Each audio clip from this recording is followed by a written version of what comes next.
Pacarku berhasil mengembangkan obat amnesia. Karirnya sukses. Kami juga akan segera menikah. Tapi teman masa kecilnya tiba-tiba menderita kanker. Hidupnya hanya tersisa 1 bulan. Demi memenuhi keinginan terakhir teman masa kecilnya, dia memaksaku meminum ramuan puitis itu. Membuatku melupakannya selama sebulan. Selama sebulan itu, dia menemani teman masa kecilnya mengadakan pernikahan. Bulan madu. Sebulan kemudian, dia berlutut di bawah, sambil menangis bertanya padaku, "Amnesia ini hanya berlangsung sebulan. Kenapa kau melupakannya selamanya?" Cinta pertama Liu Ruyan, Jibo, telah kembali. Dia dengan santai menuangkan segelas anggur merah dan memberikannya padaku. Jibo menderita kanker. Hanya tersisa 1 bulan. Dia ingin aku menemaninya di saat terakhirnya. Ekspresinya tenang. Tidak terlihat ada gejolak sedikit pun. Aku bertanya dengan bingung. Saat seperti ini seharusnya mencari orang tua. Kan tanda tanya. Kenapa mencarimu? Jibo adalah teman masa kecilnya. Liu Ruyan pernah berkata, meskipun mereka putus, mereka tetap seperti keluarga. Dulu aku sering cemburu pada Jibo, tapi kami akan menikah beberapa hari lagi. Liu Ruyan menundukkan kepalanya, menghindari tatapanku. Paman dan bibi mengalami kecelakaan mobil beberapa waktu lalu dan meninggal dunia. Hanya menyisakan dia seorang diri. Kau kasihan padanya? Aku dengan sensitif menangkap emosinya. Hanya merasa kasihan saja. Dia mengangkat bahu. Dengan manis menempelkan wajahnya di wajahku.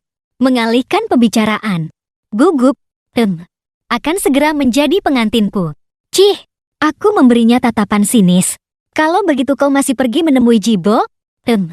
Dia berkata dengan benar. Fang Yuan, kau adalah satu-satunya suamiku. Aku mencintaimu selamanya. Liu Ruyan adalah orang yang pendiam. Jarang mengucapkan kata-kata cinta. Bahkan saat kami menyatakan perasaan kami, Liu Ruyan hanya mengubah hasil IG-nya menjadi bentuk hati dan memberikannya padaku dengan malu-malu.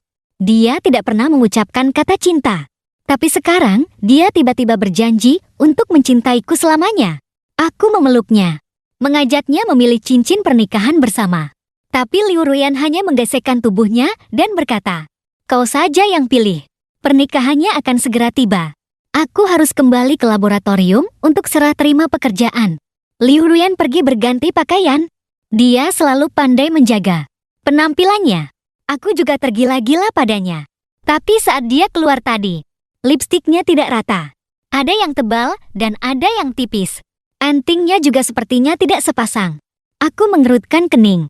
Tanpa berkata apa-apa, aku turun ke bawah dan memanggil taksi.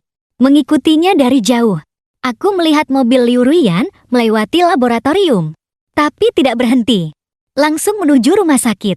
Aku tidak mengikutinya lagi. Dia mungkin pergi menemui teman masa kecilnya. Dini hari, Liu Ruyan akhirnya kembali. Aku tidak menyalakan lampu. Meringkuk di sofa dan menatapnya lekat-lekat. Dia menyalakan lampu. Melihatku duduk di sofa menunggunya. Awalnya terkejut. Kemudian perlahan berjalan ke arahku. Kau sudah tahu? Dia menelan ludah. Agak gugup. Aku mengangguk. Hidup bersama selama 5 tahun. Kami saling mengenal dengan baik. Janji yang tiba-tiba. Anting yang tidak serasi. Semua ini menunjukkan bahwa dia merasa bersalah dan panik. Dan di mata Liu Ruyan, aku adalah seorang anak laki-laki yang cuek. Saat ini, duduk dengan tenang di tengah malam yang gelap. Bukanlah gayaku. Kami berdua tahu ini tidak normal. Dia bersandar padaku dan perlahan duduk. Mengeluarkan sebuah tabung reaksi berisi ramuan. Dan meletakkannya di hadapanku. Jibo sangat kasihan. Aku melihatnya terbaring di ranjang rumah sakit dengan selang di sekujur tubuhnya. Ekspresi Liu Ruyan sangat jujur. Aku sudah berjanji pada ayahnya untuk menjaganya. Hatiku terasa seperti tenggelam ke dalam es yang dingin. Tangan dan kakiku mati rasa. Jadi, kau akan menemaninya melewati bulan terakhir hidupnya? Kemudian hening sejenak. Setelah beberapa saat, Liu Ruyan dengan ragu mengulurkan tangannya, menyentuh benda di hadapannya. Ini apa? Aku menatap matanya. Suaraku serak. Dia menghindari tatapanku.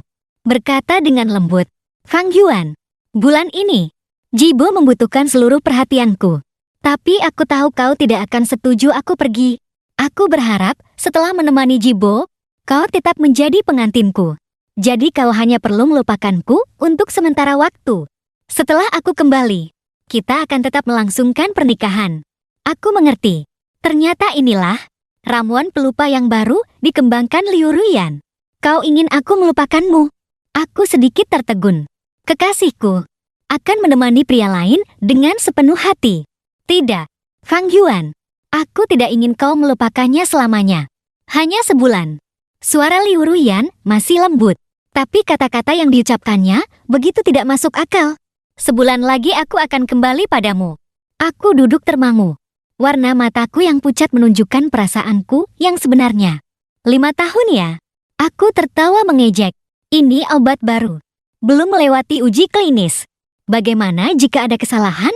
Bagaimana jika aku tidak hanya lupa selama sebulan? Bagaimana jika ini berbahaya bagi tubuhku?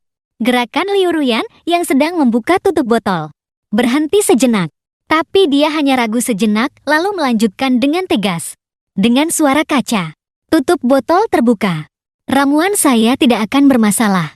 Saya adalah ahli saraf terbaik di Tiongkok. Dia menyodorkan ramuan itu ke mulutku. Sebulan lagi, aku akan kembali padamu. Kita akan menikah dan menjadi pasangan paling bahagia. Aku memalingkan wajah. Kenapa? Aku bukan tempat daur ulang sampah. Semua yang kotor dan bau harus diterima. Ini adalah perselingkuhan yang terang-terangan. Jika kau pergi, jangan kembali lagi. Aku tidak selingkuh. Liu Ruyan tiba-tiba menjadi bersemangat. Jibo, dia sangat kasihan. Kenapa kau berkata seperti itu tentangnya? Wanita yang kucintai siang dan malam. Dia melewati batas untuk membela pria lain. Liu Ruyan menarik napas dalam-dalam. Mengangkat tabung reaksi. Fang Yuan, sebulan lagi semuanya akan baik-baik saja. Dia tiba-tiba bangkit. Entah dari mana mengeluarkan sutas tali. Mengikat pergelangan tangan kiriku dengan erat ke sofa. Dengan satu tangan yang terikat, keunggulan kekuatan pria tidak bisa ditunjukkan. Daguku dicengkeram paksa oleh Liu Ruyan. Daging di kedua pipiku dicubit keras hingga menekan gigi. Tabung reaksi kaca yang dingin dimasukkan ke dalam mulutku. Ramuan pahit mengalir ke dalam mulut. Dalam gerakan yang kasar, beberapa ramuan masuk ke tenggorokan. Aku langsung batuk-batuk hebat. Tapi Liu Ruyan tidak menghentikan gerakannya. Malah semakin kuat mengendalikanku yang meronta-ronta. Aku mengangkat kaki dan menendang perutnya dengan keras. Liu Ruyan mengerang kesakitan. Tangannya melemah sejenak. Aku mengambil kesempatan untuk memutar kepala dan memuntahkan ramuan itu. Tapi dia langsung menarik rambutku. Menarikku kembali ke sisinya. Semakin kuat menuangkan obat ke dalam mulutku. Lidahku tergores oleh tabung reaksi. Di tengah rasa pahit di mulut, tiba-tiba mengalir banyak rasa manis. Sakit sekali. Air mata mengalir tak terkendali. Di balik air mata, aku tidak bisa melihat ekspresi Liu Ruyan. Saat ramuan itu habis, Liu Ruyan melepaskanku. Aku langsung memasukkan jari ke tenggorokan untuk memuntahkan. Asam lambung naik ke tenggorokan, tapi tidak bisa dimuntahkan. Aku merasa sedikit sesak napas. Hanya bisa mengeluarkan suara hehe. Aku gemetar menutupi kepala. Rasa sakit yang hebat berulang kali menghantam otakku. Seolah ada sesuatu yang akan keluar dari pelipisku. Perlahan-lahan, aku perlahan kehilangan kesadaran di tengah rasa sakit yang hebat. Keempat anggota tubuhku lemas dan aku terkulai di lantai. Pandanganku kabur. Hanya samar-samar mendengar suara lembut Liu Ruyan. Fang Yuan, aku benar-benar mencintaimu. Tapi Jibo akan segera meninggal. Apapun yang terjadi, aku harus menemaninya sampai akhir. Lupakan aku untuk sementara waktu. Lupakan Liu Ruyan. Suaranya semakin samar, semakin jauh. Aku terjatuh miring di sofa. Dua kata terakhir berputar di benakku. Liu Ruyan. Tring, tring, tring. Halo. Aku mengantuk dan tidak bisa membuka mata. Kepalaku pusing. Fang Yuan, apa yang kau lakukan? Itu suara Wenji.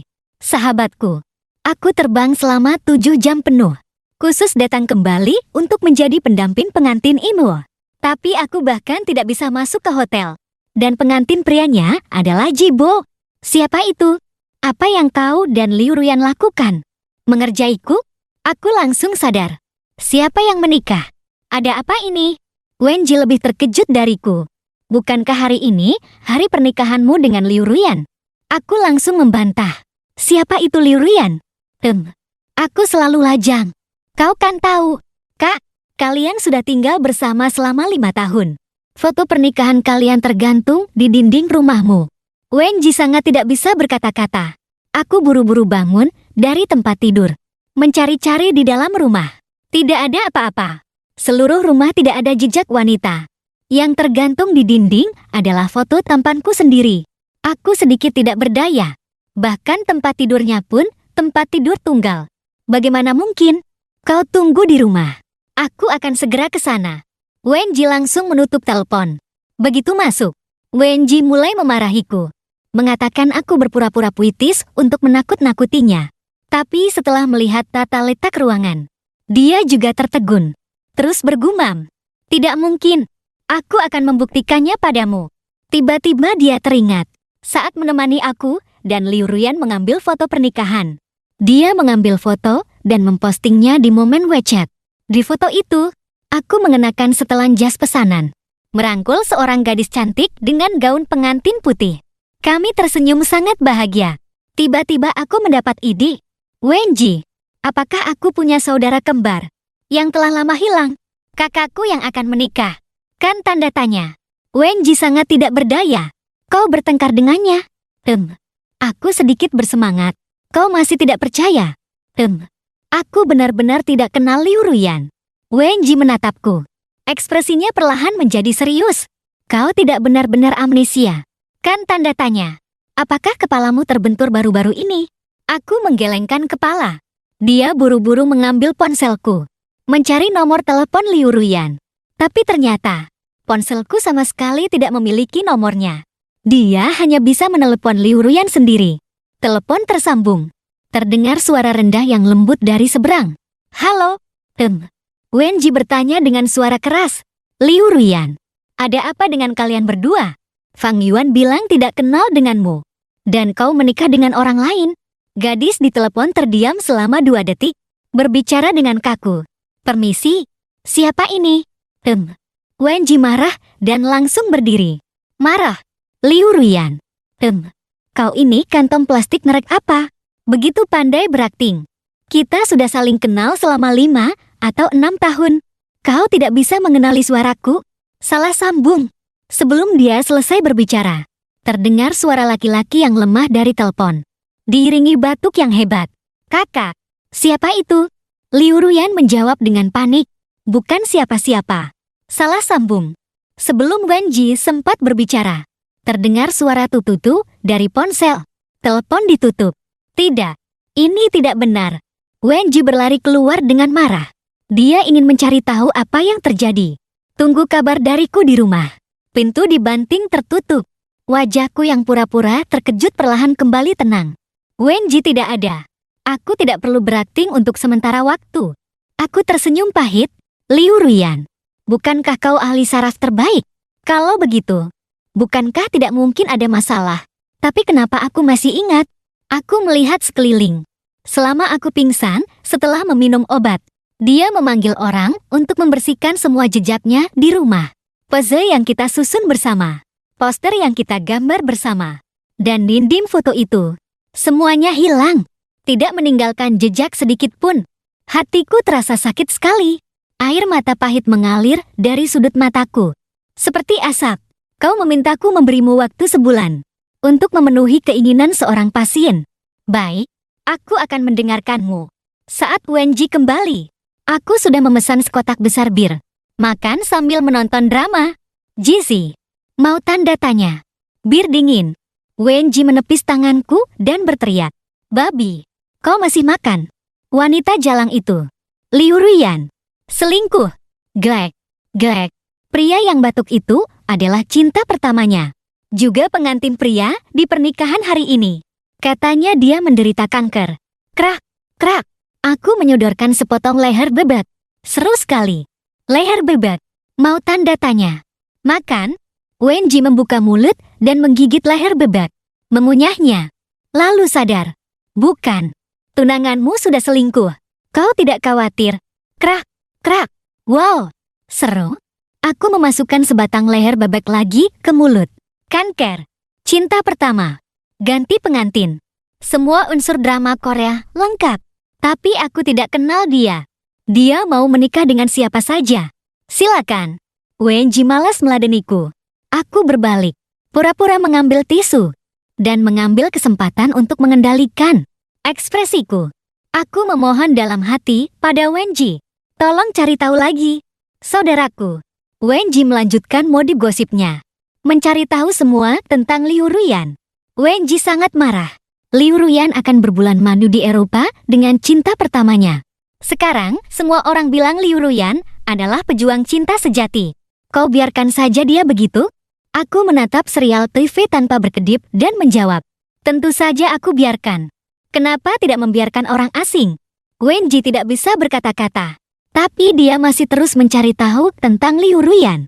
Wenji menemui manajer hotel. Membeli rekaman video pernikahan Liu Ruyan. Di pernikahan itu, Liu Ruyan dan Jibo. Di tengah lautan bunga yang indah dan berkabut. Berjalan bergandengan tangan. Mengucapkan janji dengan penuh kasih sayang. Berpelukan erat. Wenji marah dan memukul meja dengan keras. Dia bilang bunga itu adalah bunga lili cala. Lautan bunga melambangkan cinta yang setia. Aku telah merancangnya dengan cermat selama setengah bulan. Untuk menciptakan efek kejutan. Dia duduk di sofa dan memaki Liu Ruyan. Dia gila. Ya, tanda tanya. Kau melupakannya. Dia menikahimu di hari yang sama.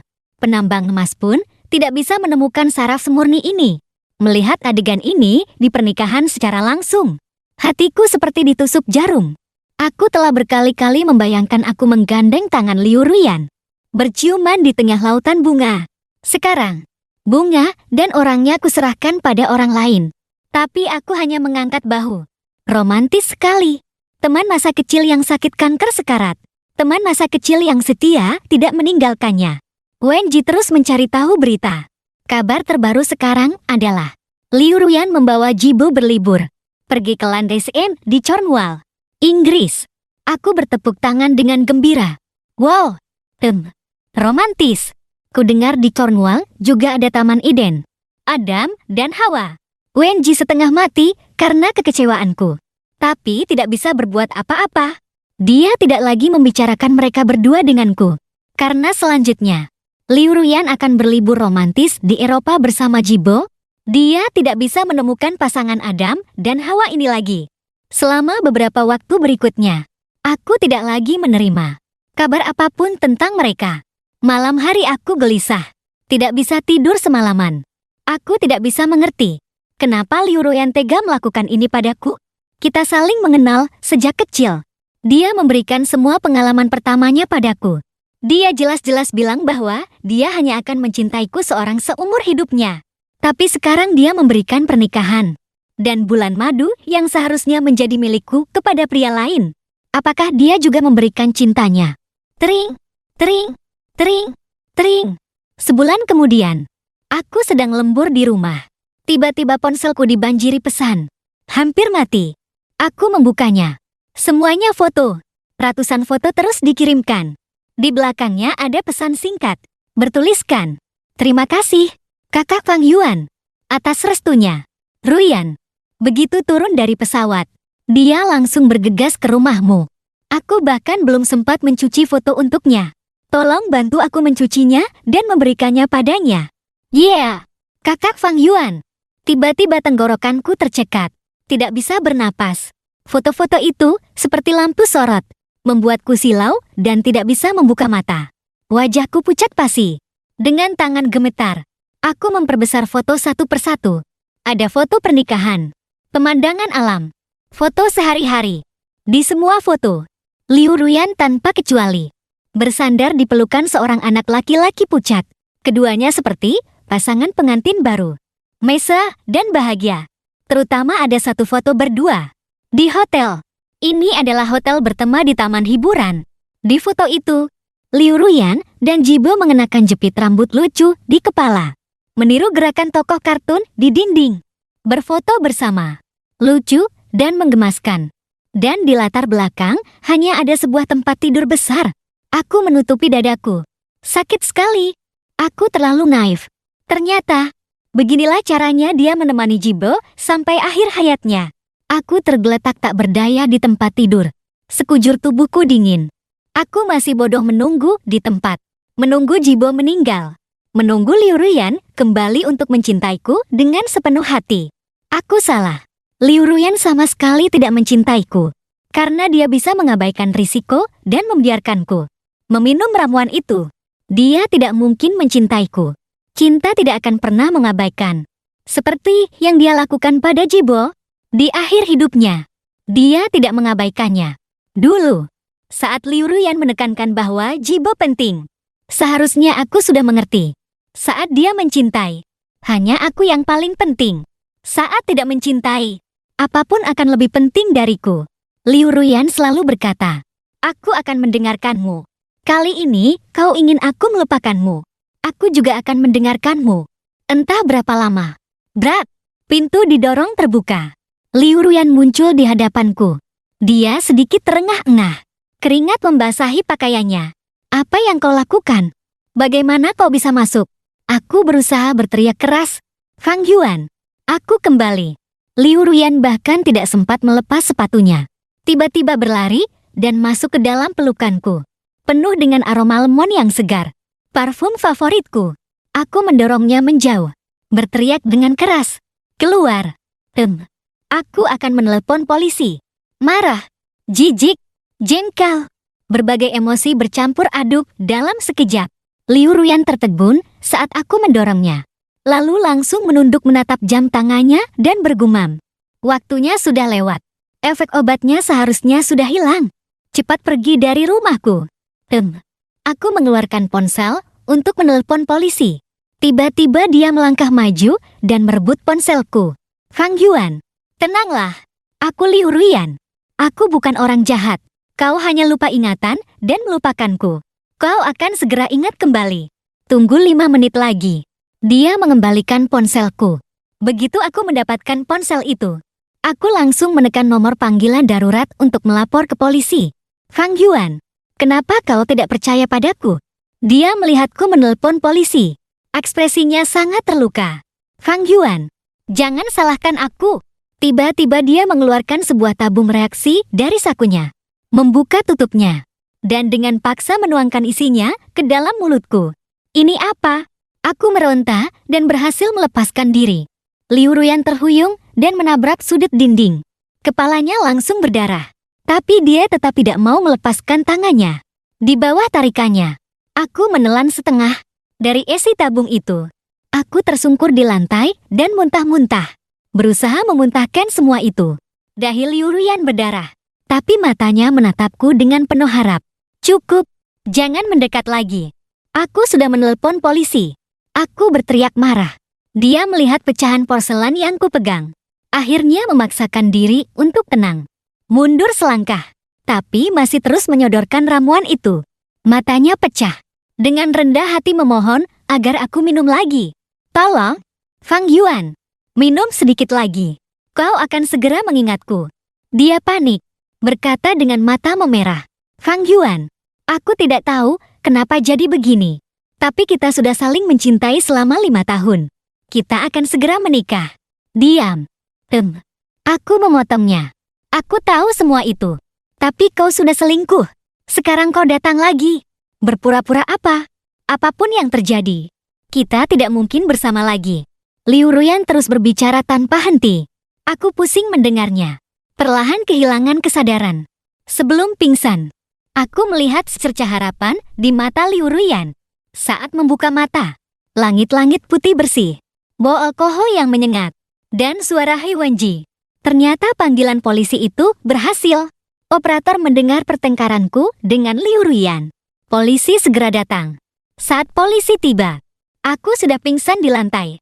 Polisi membawaku ke rumah sakit untuk cuci lambung. Aku sangat marah. Liu Ruyan, wanita jalang itu benar-benar tidak manusiawi. Berani-beraninya dia memberimu minuman aneh. Wenji berteriak di samping. Polisi di sebelahnya bertanya, apakah aku bersedia mediasi? Karena menuntut Liu Ruyan akan sulit.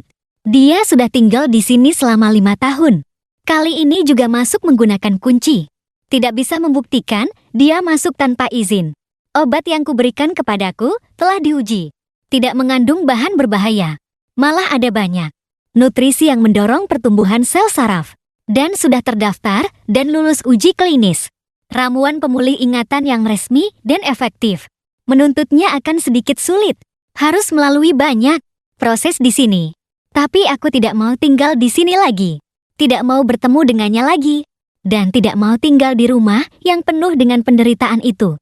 Di tanganku, kebetulan ada tawaran menjadi asisten profesor di Universitas Yuncheng. Aku memutuskan untuk menerimanya. Benar-benar menjauh dari Liu Ruyan. Aku menyetujui mediasi polisi. Di hari mediasi, mata Liu Ruyan sekali lagi penuh dengan harapan. Fang Yuan, ingat aku tunanganmu. Karena beberapa kecelakaan, pernikahan kita dibatalkan. Maaf, aku terlalu terburu-buru. Terburu-buru ingin kau mengingatku kembali. Dia memeluk pinggangku dengan erat, seolah sangat takut kehilanganku.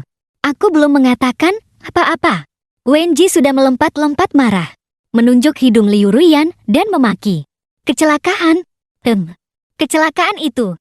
Petugas polisi segera maju dan memotong pembicaraanku. Menarik Liu Ruyan menjauh dan memperingatkannya untuk tidak mendekat. Suaranya tercekat dengan rasa sedih yang mendalam. Sudah sebulan. Efek obatnya sudah habis. Kenapa kau tidak mengingatku? Aku menatapnya dengan dingin. Aku benar-benar tidak mengenalmu. Jika kau menggangguku lagi, aku akan menelepon polisi. Mata Liu Ruyan meredup. Dia hanya meninggalkan satu kalimat. Fang Yuan, aku pasti akan memberimu pernikahan yang lebih megah. Setelah dia pergi, seluruh tubuhku lemas. Wenji berdiri di samping dengan tangan di pinggang. Masih marah. Wanita jalang ini serakah dan masih mencekokimu obat. Seperti ilmuwan gila. Aku menenangkan Wenji. Sudahlah, Jizi. Liu Ruyan adalah tunanganku. Tapi dia malah pergi berbulan madu dengan orang lain. Ini menunjukkan dia bukan orang baik. Kita jangan buang-buang waktu lagi untuknya. Mendengarku berkata begitu, Wenji tertegun. Aku hanya merasa kasihan padamu. 5 tahun, aku berbohong dengan tenang. Tapi aku sudah melupakan semuanya. Tidak memiliki ingatan buruk seperti ini juga bagus. Karena sejak awal, aku menyembunyikan ingatanku. Sekarang tidak perlu Wenji tahu. Wenji mengangguk sambil berpikir. Dan kami tas mencapai kesepakatan. Ayo makan sate. Selesai makan sate dan minum. Arah, kami berjalan pulang berdampingan. Tapi saat hampir sampai di gerbang komplek, Wenji terus menoleh ke belakang. Aku bertanya ada apa. Dia bilang merasa ada yang mengikuti kami. Tapi tidak bisa melihat siapa-siapa. Aku terkejut. Jangan-jangan ada hantu. Aku langsung mempercepat langkah. Ternyata baru sampai di gerbang komplek. Kami dihadang oleh Liu Ruyan. Benar-benar hantu. Dia menatapku dan menghela napas lega. Fang Yuan, akhirnya aku menemukanmu. Kau tidak ada di rumah. Telepon juga tidak diangkat. Aku hampir gila karena khawatir. Apa kau sudah mengingatku? Aku Ruyanmu. Nada bicaranya lembut. Seolah sedang berbicara dengan anak kecil yang merajuk. Api kemarahan yang tak beralasan muncul di hatiku. Baru 12 jam sejak mediasi. Dia datang lagi. Lalat pun tidak sesusah ini untuk diusir. Aku mundur selangkah. Nona Liu, aku tidak punya hubungan apa-apa denganmu. Aku tidak mengenalmu. Meskipun kita pernah menjadi tunangan. Sekarang tidak lagi. Jangan ganggu aku lagi. Efek ramuan itu hanya sebulan. Sekarang sudah 33 hari.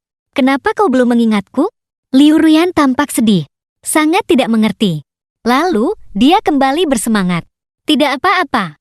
Aku sudah meminta orang di laboratorium untuk lembur. Untuk memeriksa ramuan itu. Kau pasti akan mengingatku kembali. Wenji tidak tahan lagi. Apa ingatan itu penting? Poinnya adalah kau selingkuh. Fang Yuan tidak mencintaimu lagi. Liu Ruyan tertegun. Kemudian, tersenyum. Dia mencintaiku. Hanya saja sekarang dia melupakanku. Selesai bicara. Dia tidak mengganggu lagi.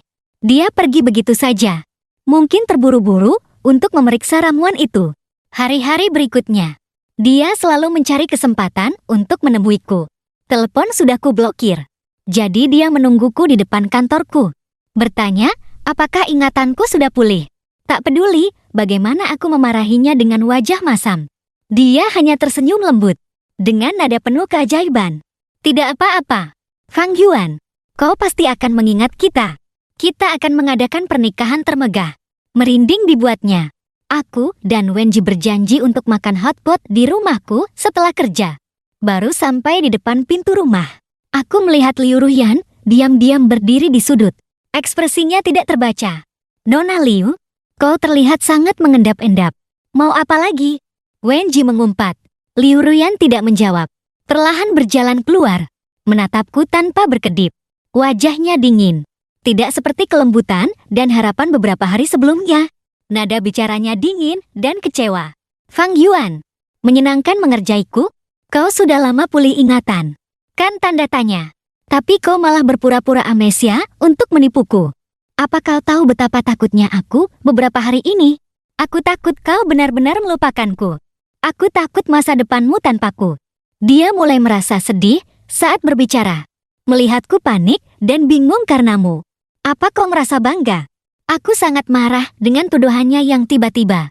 Apa dia pernah peduli dengan perasaanku? Tapi dia menuntutku untuk menjaga perasaannya. Aku tidak tahan lagi dan menampar wajahnya. Kau itu orang asing. Mengerti? Aku tidak pernah menjaga perasaan orang asing. Lagi pula, apa dasarmu berpikir aku tidak amnesia? Liu Ruyan menutupi wajahnya dan menunjukkan laporan di hadapanku. Setelah setengah bulan pemeriksaan, baik ramuan amnesia maupun ramuan pemulih ingatan, tidak ada masalah. Kau tidak mungkin tidak bisa mengingatku. Kau jelas sudah pulih ingatan, tapi malah mempermainkan perasaanku. Kau tahu, aku tidak suka lelucon seperti ini. Aku tertawa karena sangat marah. Dialah yang selingkuh dan menikah dengan orang lain. Sebenarnya siapa yang mempermainkan perasaan orang lain? Pergi. Aku mendorongnya menjauh. Dia terhuyung 2 langkah dan jatuh keras ke tanah. Dia maju lagi dan memegang gagang pintu, tidak membiarkanku masuk. Jarinya terjepit pintu hingga berdarah. Aku tidak mau berurusan dengannya. Langsung menelpon polisi. Dengan adanya catatan laporan sebelumnya, polisi datang dengan cepat. Segera menuju ke tempatku. Melihatku menelpon polisi, Liu Ruyan gemetar. Seolah tidak percaya aku begitu kejam.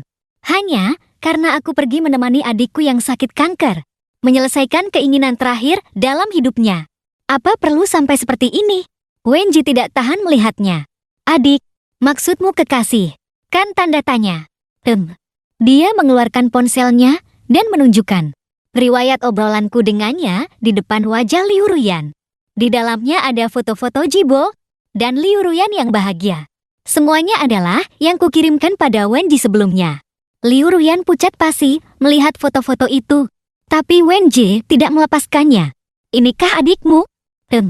Adik dan kakak macam apa yang bisa tidur di satu ranjang? Apa itu adik yang sebenarnya? Wen, Ji tanpa ampun membongkar kebohongan Liu Ruyan. Dia terdiam. Sikapnya yang tajam juga mereda. Setelah beberapa saat, nada bicaranya melembut. Fang Yuan, maaf. Aku dan Jibo tumbuh bersama sejak kecil. Orang tuanya menitipkannya padaku sebelum meninggal. Dia kehilangan orang tua dan juga menderita kanker. Aku tidak bisa tidak memenuhi keinginannya. Dia menatapku dengan penuh perasaan. Matanya penuh penyesalan dan ketulusan. Aku salah. Aku bersumpah tidak akan menemuinya lagi. Sampai hari pemakamannya. Jangan bilang kau tidak mengenalku lagi. Hatiku benar-benar sakit. Sangat menyentuh. Kalau ini sinetron, aku mungkin sudah menghabiskan setengah kotak tisu. Sayangnya, aku adalah tokoh dalam drama ini. Aku memberitahunya dengan dingin. Nona Liu, aku katakan untuk terakhir kalinya, kita tidak mungkin bersama. Jika kau menggangguku lagi, aku akan mengajukan perintah penahanan. Aku memberikan ultimatum terakhir. Liu Ruyan tampak terluka. Dia sekali lagi mengangkat ramuan itu. Matanya penuh dengan air mata yang hampir tumpah. Tim terbaik di Tiongkok telah memeriksanya lebih dari 1-0 kali. Tidak ada yang salah dengan ramuannya. Kau sengaja membuatku marah. Aku memutar bola mataku. Sekali lagi menelpon polisi. Pak polisi, tolong datang lagi. Dia melihat kejengkelanku. Menghela napas dan berkata, Fang Yuan, aku bisa pergi. Tapi aku akan melakukan segala cara untuk membuktikan cintaku padamu. Aku tidak akan menyerah. Selesai bicara, dia akhirnya berbalik dan pergi. Wenji menatap punggungnya. Tidak bisa menahan diri untuk berkata. Sangat pandai berakting. Lalu meludah. Aku tertawa geli. Jangan, jangan, jangan, jangan. Demi wanita seperti ini. Meninggalkan sopan santunmu. 2 hari kemudian, saat pulang kerja. Sebuah mobil mewah berhenti di sekolah. Di depan pintu. Liu Ruyan mengenakan gaun merah panjang. Kakinya yang jinjang bersandar di pintu mobil. Penuh pesona musim semi. Bagasi terbuka lebar. Dipenuhi bunga lili cala. Menarik perhatian banyak orang. Hatiku bergetar. Harus kuakui, Liu Ruyan memang sangat cantik. Dilihat dari penampilan saja, dia adalah wanita cantik yang langka. Sayangnya, semua yang dilakukannya tampak sangat menjijikkan bagiku. Fang Yuan. Dia memeluk sekat lili cala dan berjalan ke arahku. Masih ingat, saat kencan pertama kita melihat lautan bunga lili cala. Kau bilang kau suka lili cala. Senyumnya cerah, alis dan matanya membuatku merasa sedikit familiar. Seolah bertahun-tahun yang lalu, ada seorang gadis yang memegang seikat besar lili cala. Tersenyum tulus padaku. Aku tertegun sejenak, lalu kembali ke kenyataan. Bukankah dia sedang menghina lili cala? Arti bunga lili cala adalah cinta yang setia. Apa dia pantas dengan itu? Aku tidak berdaya. Liu Ruyan, anggap saja aku berpura-pura. Bisakah kau melepaskanku? Entah aku benar-benar amnesia atau tidak. Aku tidak mencintaimu lagi. Saat kau berjalan ke arahku membawa bunga, perutku terasa mual. Aku merasa mual dan ingin muntah. Kau seorang ahli saraf. Pasti sering berurusan dengan psikologi. Pernah dengar tentang ketertarikan fisik? Saat seseorang menyukai orang lain, dia akan tanpa sadar ingin melakukan kontak fisik, ingin mendekatinya. Tapi saat melihatmu, aku ingin lari. Terhadapmu, aku hanya merasakan kejijikan fisik. Wajahnya penuh ketidakpercayaan. Matanya memerah. Bahkan terlihat sedikit gila. Tidak mungkin. Kau bilang kau mencintaiku. Dia tidak bisa menerima aku memberitahunya secara belak-belakan bahwa aku jijik padanya. Dan dia langsung menangis di tempat. Aku berbalik dan pergi. Dan sekali lagi memperingatkannya untuk tidak mengikutiku. Kali ini dia tidak membantahku. Hanya mengikutiku pulang dalam diam.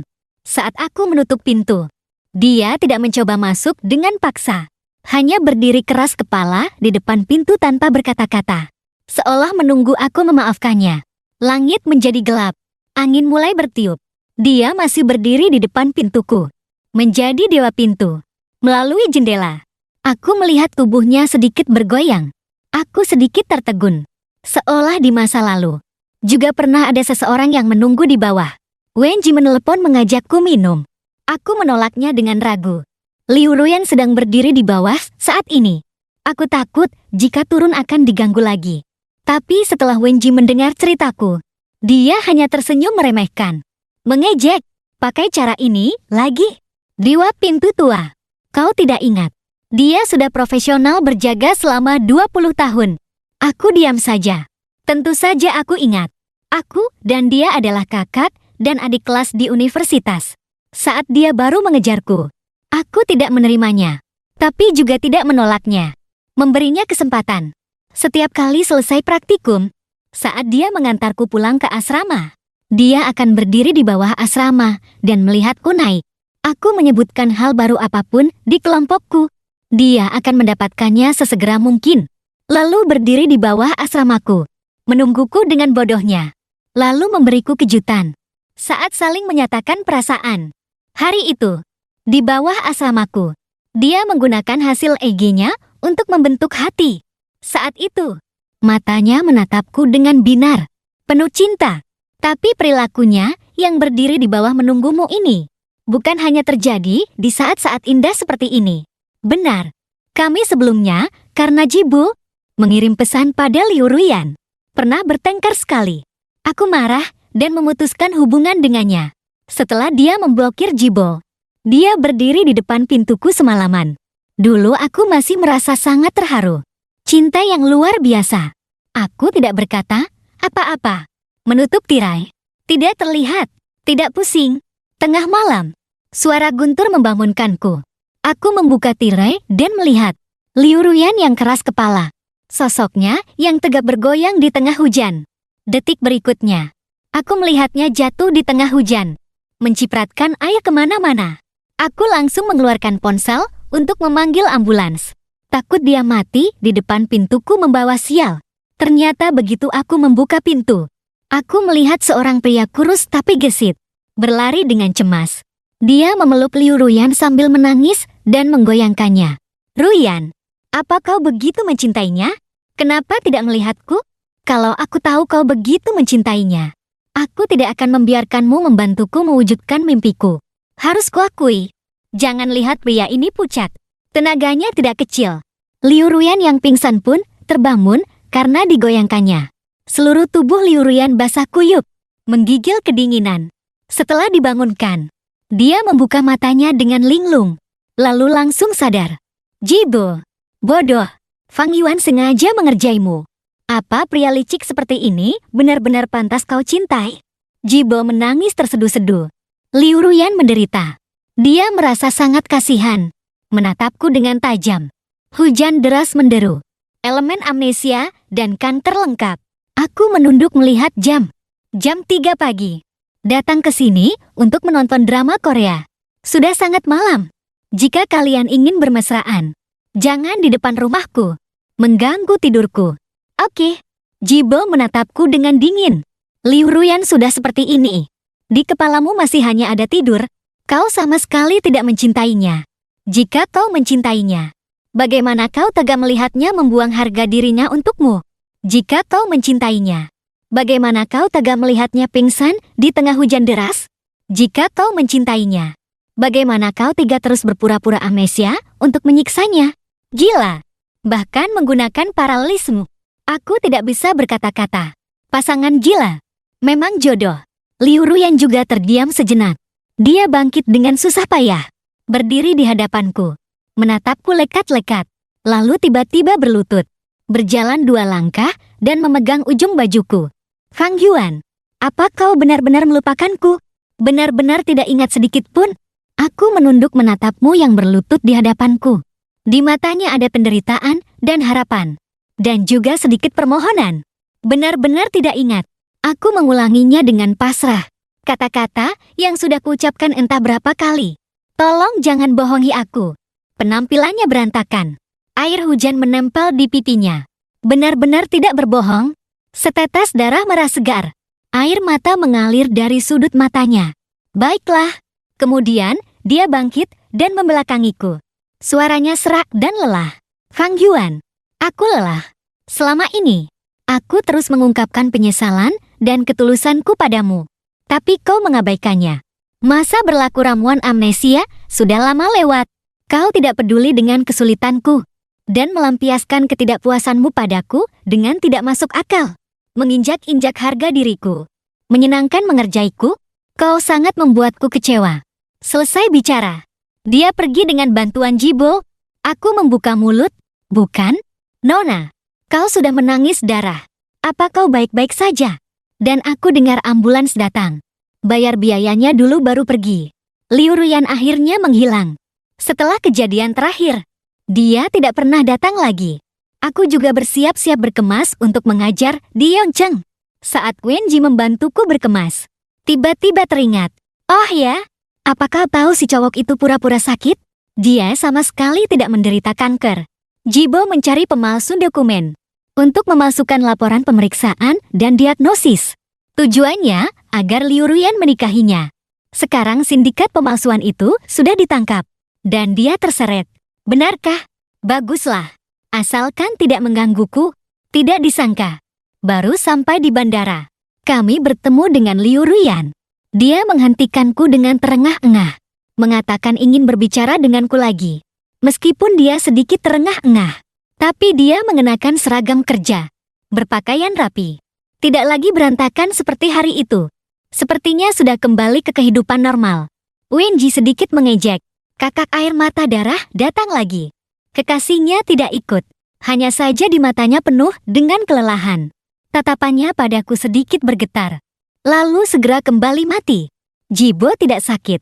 Dia menunduk dan berkata, "Aku mengangguk. Aku tahu itu. Aku sudah curiga sejak hari hujan deras itu." Aku menunduk melihat jam dengan jengkel. Waktunya agak mepet. Mata Liu Ruyan perlahan memerah lagi. Matanya penuh kesedihan. "Tapi, Fang Yuan, kau lebih memilih menyiksaku. Lebih memilih melihat aku pingsan di tengah hujan deras daripada memaafkanku. Hanya karena sebulan itu. Meskipun kau, suaranya tercekat, tidak bisa melanjutkan lagi. Lanjutkan bicaramu." Sangat tenang. Dia menyeka air mata di sudut matanya. Menarik napas dalam-dalam. "Meskipun kau langsung memberitahuku, kau tidak mau memaafkan, aku akan menerimanya. Tapi kau malah berpura-pura amnesia." Dia tercekat lagi. "Tapi kau menyiksaku, membuatku teringat berulang kali bahwa akulah yang mencekokimu dengan ramuan itu. Akulah yang mengubur kebahagiaanku sendiri. Benarkah tidak bisa menikahiku lagi?" Aku menggelengkan kepala. Dengan nada tegas, "Nona Liu, aku tidak menikahi orang asing." Setelah Liu Ruyan mendengar, dia menatapku dengan tidak percaya. Tiba-tiba ponselnya berdering. Terdengar suara seorang pria dari seberang telepon. "Ada penemuan terbaru dari Profesor. Efek ramuan itu tidak 100%. Itu efektif. Tapi efeknya dipengaruhi oleh emosi subjek. Apa katamu?" Suara Liu Ruyan mulai bergetar. "Kami merujuk pada hasil penelitian terbaru dan menemukan jika emosi subjek untuk melupakan sangat kuat, maka meskipun efek ramuan pelupa itu, subjek tidak akan bisa mengingat konten terkait dan meminum ramuan pemulih. Kehilangan ingatan semacam ini tidak dapat diubah. Dokter, kami yang pertama menemukannya. Ini adalah penemuan besar." "Halo, apa yang dikatakan orang di seberang selanjutnya?" Liu Ruyan tidak lagi mendengarkan. Dia hanya mendengar bahwa kehilangan ingatan ini tidak dapat diubah. Tidak dapat diubah. "Liu Ruyan, aku angkat bicara. Tubuh manusia itu ajaib. Saat seseorang mengalami trauma besar, otak akan mengaktifkan mekanisme pertahanan untuk melindunginya, membuatnya melupakan beberapa hal secara permanen." Aku menatapnya. "Kau seharusnya sangat akrab dengan teori Freud." Otakku, saat aku mengalami penderitaan besar, memilih untuk membantuku melupakan penderitaan ini, agar aku bisa bertahan hidup. Liu Ruyan terpaku. Dia sepertinya sadar, aku tidak berpura-pura amnesia. Aku benar-benar telah melupakannya. Atau lebih tepatnya, aku tidak mau mengingatnya lagi. Saat dia mencekokiku ramuan itu, akhir dari kita sudah ditentukan. Aku akhirnya juga berbalik dan pergi dengan langkah besar. Hanya saja saat berbalik, air mataku mengalir deras. Tapi aku punya firasat ini adalah yang terakhir kalinya. Aku mendengar Liu Ruyan pingsan di belakangku. Dan seruan orang yang lewat. Keriuhan orang menolong. Tapi semua ini tidak ada hubungannya lagi denganku. Aku telah melepaskan semua masa lalu. Hal-hal yang membuatku sesak napas karena sakit hati. Semua sudah berlalu. Aku akan menuju masa depan tanpanya. Selamat tinggal. Beberapa bulan kemudian, Wenji datang ke Yuncheng untuk menemuiku. Dia membawa sebuah berita mengejutkan. Jibo benar-benar menderita kanker. Pemakamannya sudah selesai. Jadi memang tidak boleh sembarangan bicara. Nanti jadi kenyataan. Wenji berkata dengan menyesal. Aku sangat setuju. Terakhir kali aku melihat Liu Ruyan adalah di depan gerbang Universitas Yuncheng. Begitu keluar dari gerbang sekolah, aku melihatnya. Dia banyak berubah. Terlihat sedikit menua. Meskipun usianya tidak tua, pakaiannya juga cukup modis. Tapi seluruh tubuhnya memancarkan aura kelelahan dan keputusasaan. Kami saling bertatapan. Tidak bisa dihindari. Dia mencoba tersenyum. Tapi sudut bibirnya hanya sedikit bergerak. Tidak bisa tersenyum. Lama tidak bertemu. Aku menyapanya dengan tenang. "Nona Liu, aku masih ada urusan. Aku pergi dulu." Liu Ruyan menghentikanku. Ingin berkata, tapi ragu. Akhirnya berbisik. "Fang Yuan, aku sangat merindukanmu." Aku tidak menunjukkan emosi apapun. Dia menatapku lurus. "Maaf, pasti sangat sakit waktu itu." "Ya," tanda tanya. Aku mengatupkan bibir. Tidak berkata apa-apa. Dia perlahan mengeluarkan ramuan yang familiar dari sakunya. Menutup mata dan memasukkan tabung reaksi dingin itu ke dalam mulutnya. Aku berpikir dalam hati. Begini juga bagus. Dia seharusnya tidak akan menggangguku lagi. Tak lama kemudian, dia menunjukkan reaksi obat yang hebat. Wajahnya memerah. Urat di lehernya menonjol. Dengan kesakitan mencekik lehernya sendiri. Mengeluarkan suara terengah, INGA. Tubuhnya bergoyang. Merangkak di tanah. Tabung reaksi itu juga jatuh dan pecah berkeping-keping. Dia berlutut dengan wajah pucat. Di tanah dan mulai muntah-muntah. Kulitnya yang terbuka terluka dan berdarah karena pecahan kaca. Perut adalah organ emosional. Saat seseorang terlalu sedih, akan tanpa sadar muntah. Dulu di sofa di rumah, aku pasti juga sama berantakannya seperti dia. Dengan wajah pucat, dia tersenyum. Fang Yuan, kenapa aku tidak lupa? Aku tertegun. Dia bergumam pada dirinya sendiri. Aku kira data eksperimen adalah kebenaran mutlak. Tapi aku lupa hati manusia adalah yang terpenting. Pengantin pria yang dikhianati kekasihnya. Hatinya mati. Secara aktif memilih untuk melupakan. Dan aku, pengantin wanita yang berbohong, menyesal. Aku merindukanmu. Aku mencintaimu. Tapi aku tidak bisa melupakan. Dia berpikir benar. Tapi dia tidak tahu. Saat aku dicekoki ramuan itu, betapa dalam aku mencintainya. Dia tidak tahu. Saat aku tahu dia selingkuh, hatiku hancur lebur. Dia tidak tahu aku tidak pernah melupakannya. Tapi dia tidak akan pernah tahu. Melihat penampilan Liu Ruyan yang berantakan, hatiku tidak merasa lega. Aku menghela napas perlahan. Nona Liu, makanlah dengan baik. Hiduplah dengan baik. Selesai bicara, aku berbalik dan pergi. Tanpa menoleh ke belakang. Sejak awal, memang tidak bisa kembali.